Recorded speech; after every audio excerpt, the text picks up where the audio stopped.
Barbara and I frequently do executive workshops where we may bring a C-suite together who has been heads down in running their business, and they are really good at what they do, there's no doubt.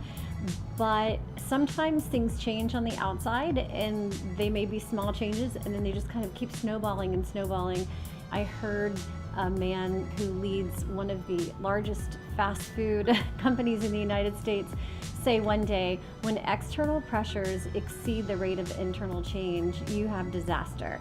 And so what we try to do is take those big macro subjects like the food, energy, water nexus, which is that by 2030, and this is based on a 2014 baseline, there's going to be a 50% increase in demand for food and energy and a 30% increase in demand for water. So what does that mean for companies? What does it mean for companies that are in the pharmaceutical business that depend on some farmer to grow something that they need for a medicine for people when they are in a drought-ridden area?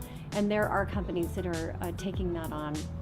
What do we have when we have companies that have large data centers that depend on a lot of water for their chillers to keep that data cool, and they're putting data centers in areas that are water restricted, and the impact that that has on the community?